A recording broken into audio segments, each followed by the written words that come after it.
Thank you for joining me today. In this video, we are going to learn more about subnotes.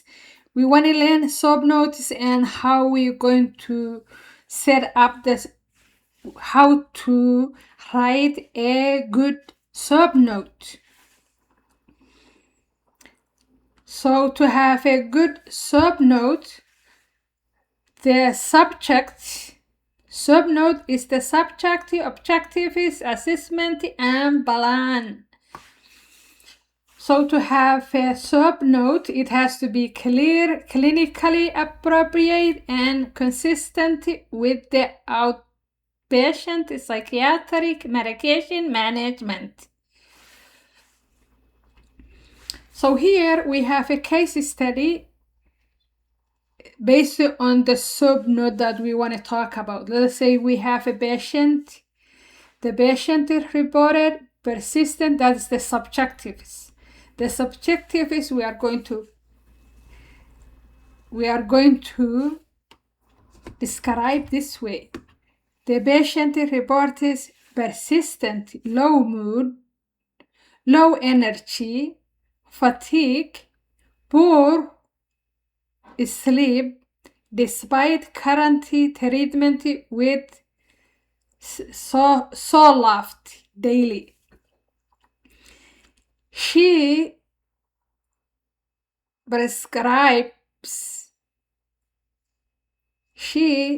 describes ongoing decreased motivation, reduced interest in usual activity, consistent with residual depressive symptoms.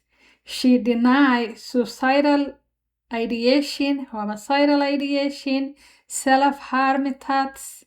She reports adhesive to the medication and denies significant side effects. So all that was the subject because all that was described by the patient. We didn't check. Those are what she described, what she described.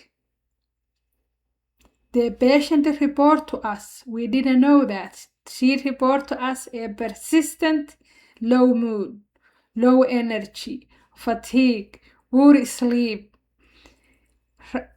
She's taking Zoloft daily. She described ongoing decreased motivation, reduced interest in usual activity, consistent with residual depression symptoms.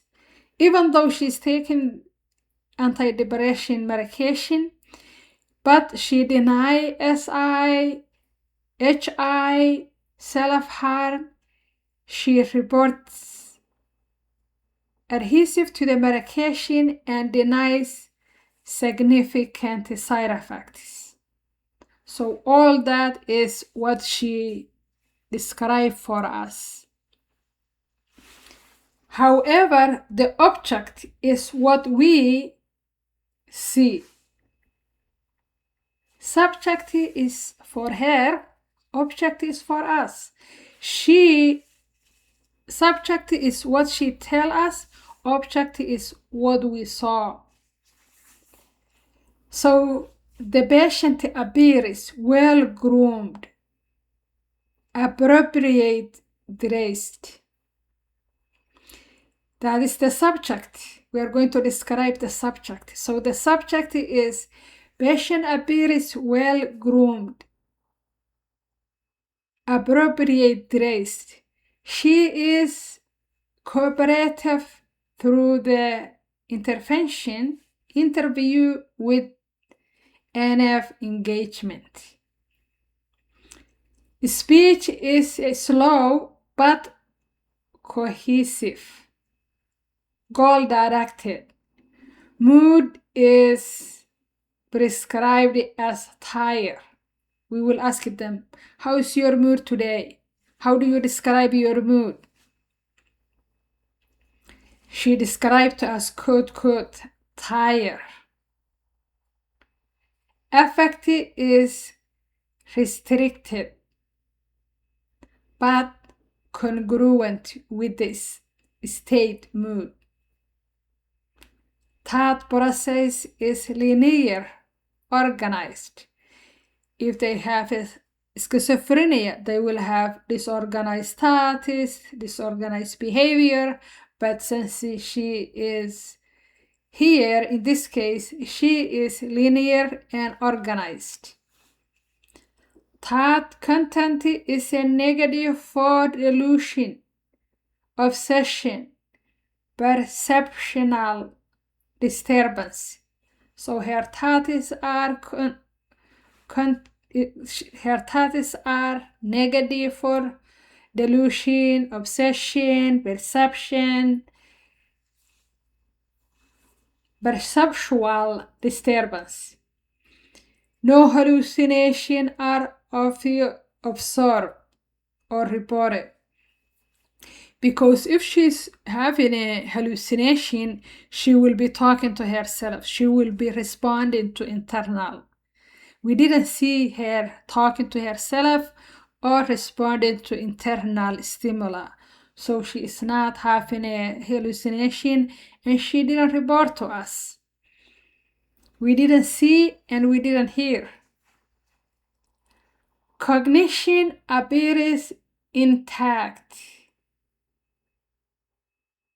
to the conversation. She's understanding us. She is talking to us. She is with us. Insight and judgment are fair. No acute safety concern are identified during the interview. So we are describing what we see, what we hear, what we observe, we didn't hear she's hallucinating and talking to herself. We didn't see that she's disorganized and acting out. This is how she appears. So we describe what we can see directly. That is the observe. Objective is observation. Subjective is what she told us. Assessment is the assessment that we did. Major assessment is the major depression disorder, modification severe, moderate severe, with a partial response to a current SSRI therapy, Zoloft. She's on Zoloft daily and she is responding to that partially. The patient continues to have residual neurovegetative symptoms, include fatigue, low energy, insomnia, pattern of disturbance, indicating incomplete remission. No evidence of a psychosis, manic, substance-induced mood symptoms is not present. Suicidal risk is currently low given the denial of SI. She says she don't have SI. Intact future orientation, engagement in care. She's engaging in the care. Clinical picture suggests subtherapeutic SSRIs respond rather than treatment failure at this time. So the treatment is not enough for her. We wanted increase or decrease. We are not going to decrease it, but we are going to increase because it's not enough for her. The so loved is not enough for her. Then the plan, which is what are we going to do? We are going to increase the so loved. She was 50 milligram daily. We are going to increase to 75 milligram daily to target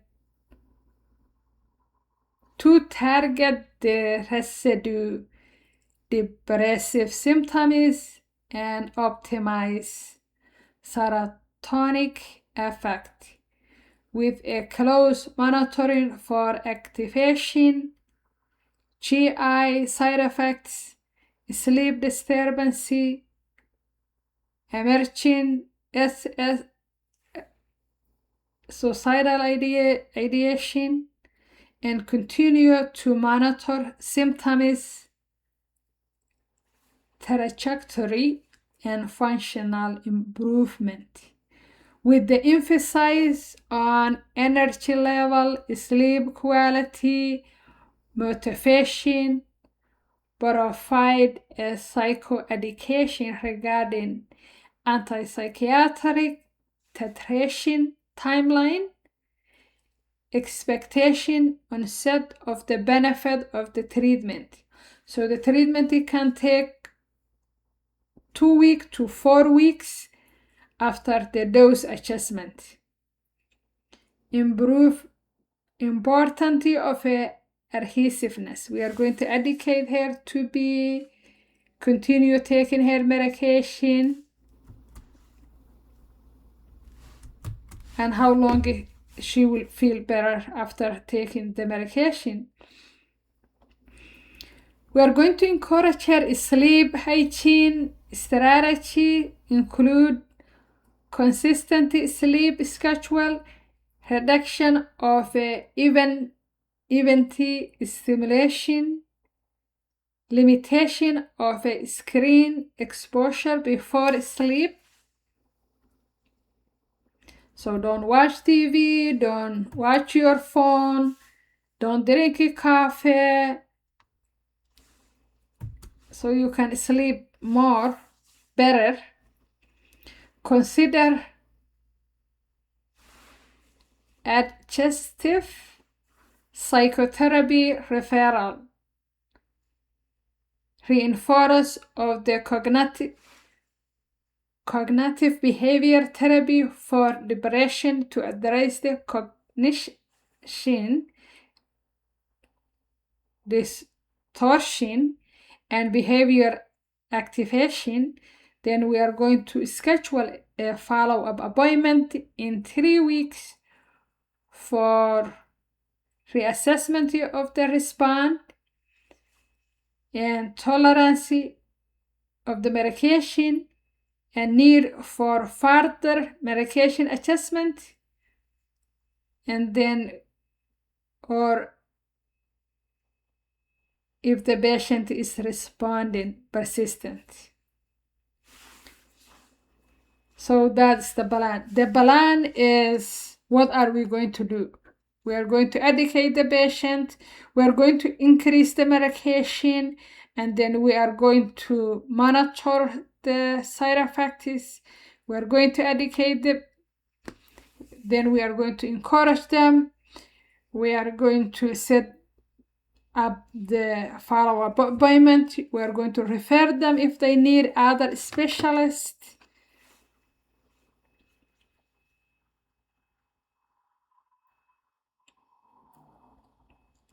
Then she came back for the follow-up appointment. So after she came back for the follow-up appointment, the subjectives will be the patient presented for a follow-up medication management, and the depression disorder management, and reported persistent depressive symptoms despite the treatment with the Zoloft. If she was coming back for follow-up appointment. The patient endures ongoing low mood, poor sleep, difficulty falling asleep, staying awake, fatigue, and decreased motivation, which continue to impair daily function.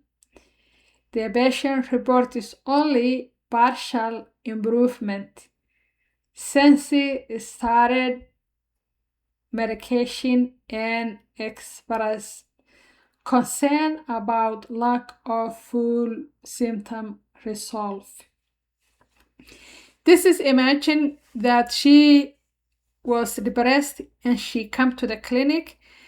They prescribe her Zoloft and then set up follow-up appointment. And then when she comes back, she still have some of the symptoms of depression and fatigue and poor sleep. The patient denies SI, plan or attention, and denies HI, and are no symptoms such as of a mania or hypomania, including no elevated mood, decreased need for sleep, impulsive grandiolous, so she's not manic. The patient reports taking their medication as prescribed and denies recurrent side effects, no substance usage at this time.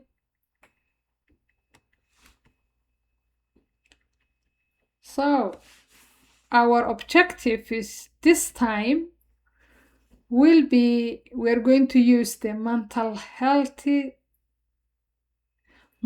status examination. Mental status examination, that is what our objectives will be. That's what we're going to use at this time. So our objective is we are going to talk about the appearance, we are going to talk about the behavior, we are going to talk about the speech, mood, affect, thought process, thought content. We are going to talk about the perception, cognition, insight judgment, psychomotor. So the patient, that is the objectives. So we are going to say the patient appears, if they appear, patient appears groomed, appropriate dressed, behavior is cooperative and engaging, speech is a slow rate, normal tone and volume, her mood she described tired, affect is restricted, congruent with her mood, thought process is linear, logical, and goal-directed, thought content is no delusion and denies SI or HI.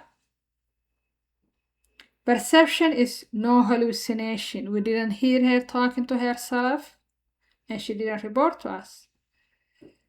Cognition is alert and oriented time is 4. Insight judgment is fair. Psychomotor is a mild, slow, observe.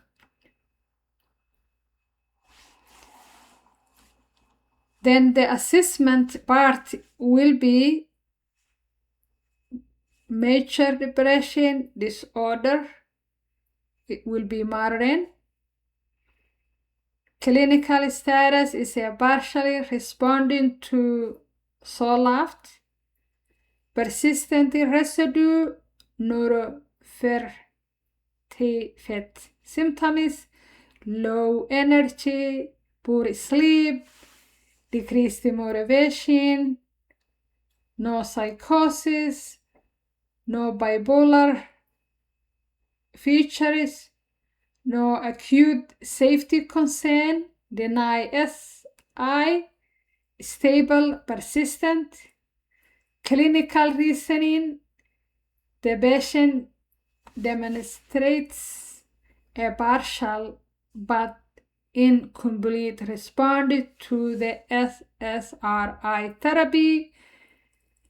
Residue symptoms are most consistent with subtherapeutic dose rather than treatment resistant, as the current dose remains the low end of the therapeutic range.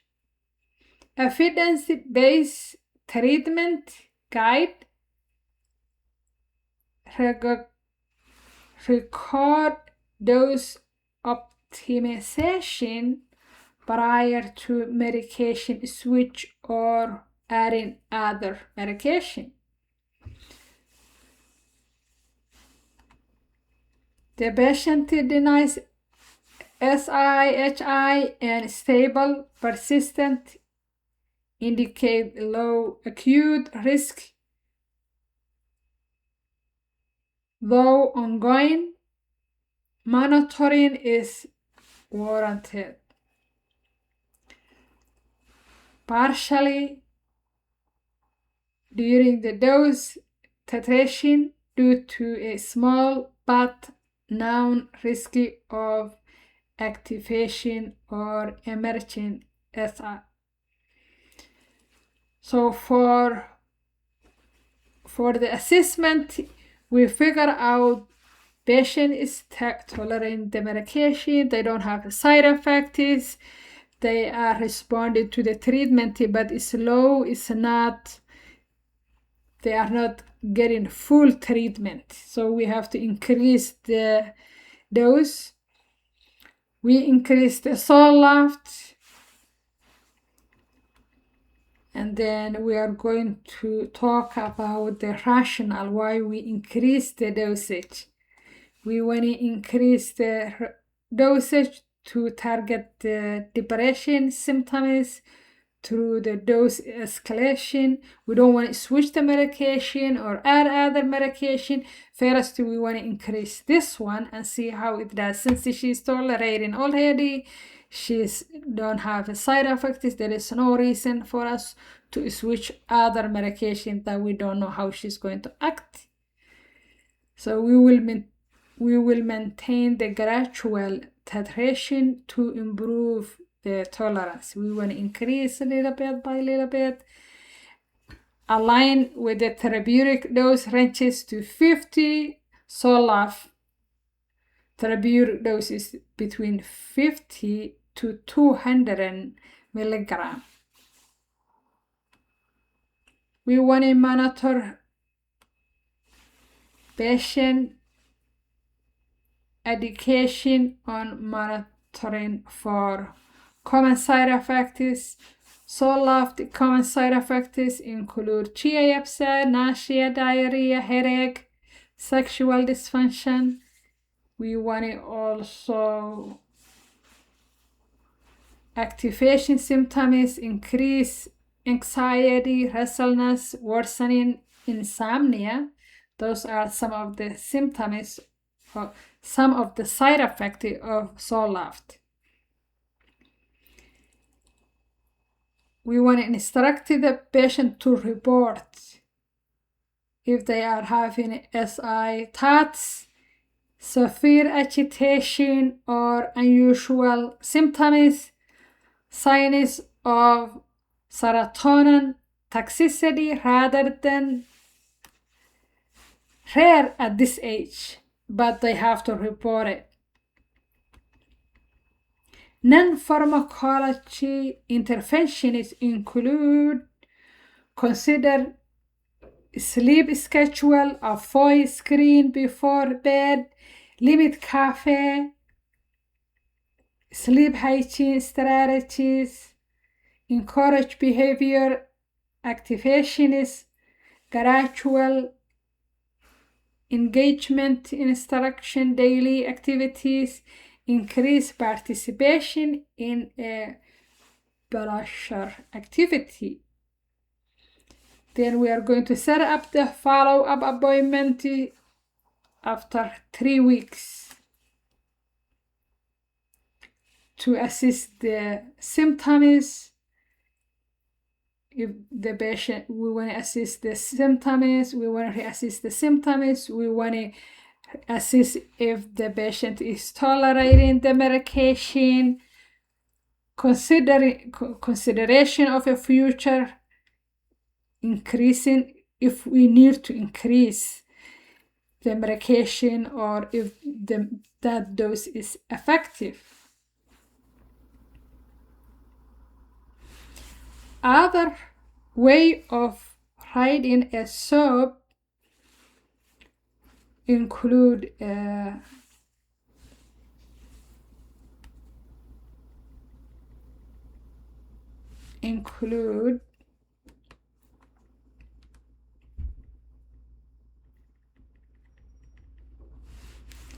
problem address. There's a SOAP note that's problem oriented and it's a chronic illness with excessive adequate control.